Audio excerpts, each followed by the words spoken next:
If you create consecrated space, if maximum number of people are constantly in touch with consecrated spaces, you would see human beings would blossom with a completely different sense of wholeness, homogeneity, an organic way of looking at life, above all, full-fledged human beings.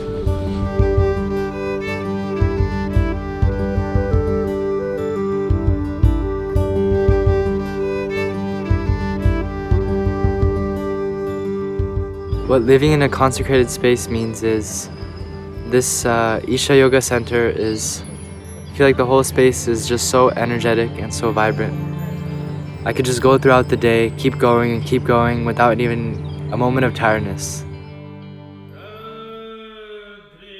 So, consecration essentially means to make a physical space reverberate with a non-physical dimension of energy.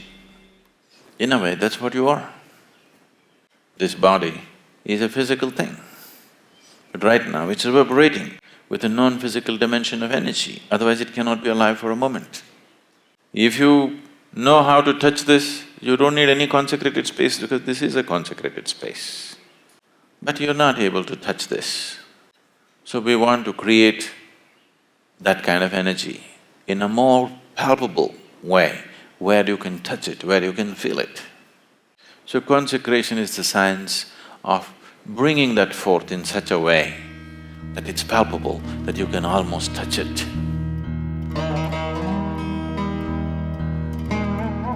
So every day before my Hatha Yoga practice, I usually try to take a dip in the Surya Kund, which is an energized body of water. I can definitely feel a distinct difference when I take a dip and then do my Hatha Yoga practice. The word tirth means inflamed or energized water. We can energize water in different ways, as today there is substantial science telling us that water has memory. This is something that we've always known in this culture, that water has memory. How you treat it, accordingly it behaves within you. The water that you drink, the water that you get into, if you treat it in a certain way, accordingly it behaves, responds to you in a certain manner. This body being over 70% water, if the water around you and the water that you take in are pleasant or energized in a certain way, this entire system can change. If the water behaves well within you, 72% of your problem is over. So Tirtha Kund is an opportunity for people to transform the waters within themselves. So this is an energized pool, it really brings balance and stimulation to your nervous system without any stimulants. Above all, it balances the energy within you. The energy body comes to a certain level of balance and rejuvenation. So to enhance my experience of the Dhyana Linga, I often go to the Surya Kund. I stay there for some time and then go to the Dhyana Linga, and I can see my experience there is much more powerful.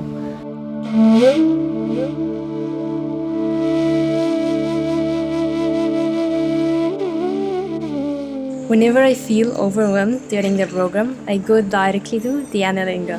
The moment I close my eyes in this place, I become meditative naturally. I don't even try to meditate. It's really a privilege that we have a great support system in form of these consecrated spaces. It makes me more balanced and focused. What is unique about the Dhyana Linga is that it is a manifestation of all the 7 dimensions or the 7 chakras.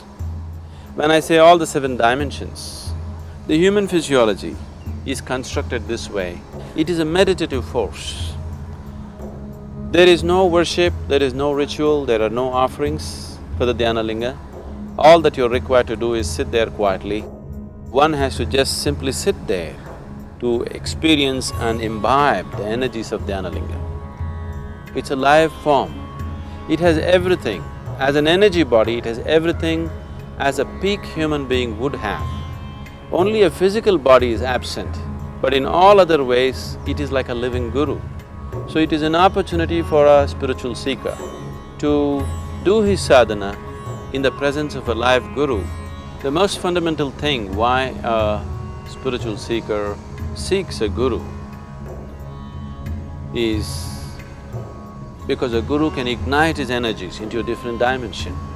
That aspect of guru's role in a spiritual seeker's life is very well fulfilled by the Dhyana Linga. Dhyana Linga can ignite one's energies into a completely new dimension of vibrance and possibility. Whenever I have some free time, I go there because this place is full of life. Actually, it took me a while to be able to experience this consecrated space, but now I really enjoy sitting there. I just feel happy, loved, and sometimes overwhelmed with this feminine energy, which is something I cannot even describe in words.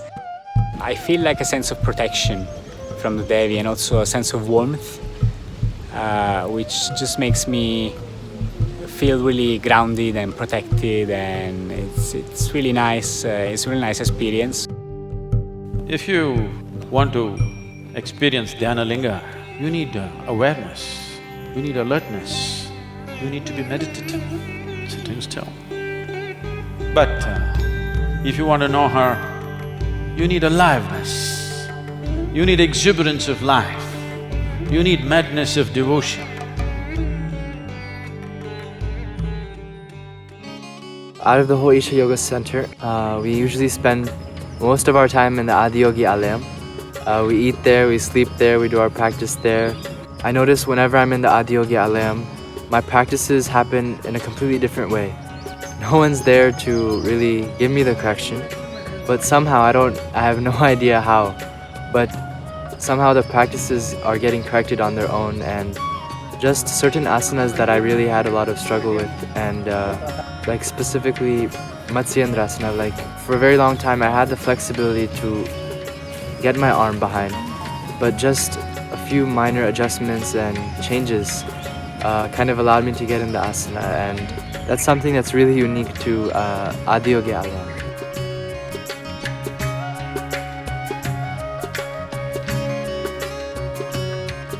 The Adiyogi that we created in the Adiyogi Alayam was mainly created as a repository of Hatha Yoga. It's a little difficult to explain to you how a form is a repository.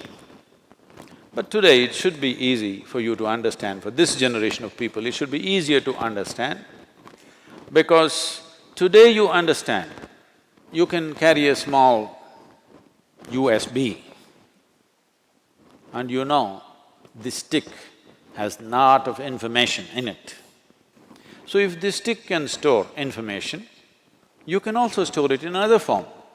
So this is a composite, let's call it a computer if you like it that way. It's a composite computer which is a certain storehouse of information, a certain storehouse of energy, a certain storehouse of reverberation, which will reverberate for a very, very long time. So, I thought it's a fundamental responsibility to put Hatha Yoga in a certain repository which cannot be distorted. It's always available. If there are people, if there is a person who is willing to receive, he will know Hatha Yoga in its purest form, not as it is taught, but as the way the system is. Hatha Yoga is not something that you teach to somebody, it is something that you make somebody realize what is the nature and the geometry of his system. As he understands the geometry of his own making, then he will find the right postures for himself. And invariably it'll be the same postures. There is an intrinsic intelligence and a competence here, right inside of you, which can make an apple into a human being. If this has to blossom and find expression in many different ways, it needs a conducive atmosphere. That is what is a consecrated space. If you create consecrated space, if maximum number of people are constantly in touch with consecrated spaces, you would see human beings would blossom with a completely different sense of wholeness, homogeneity, an organic way of looking at life, above all, full-fledged human beings. not lopsided human beings. This must happen.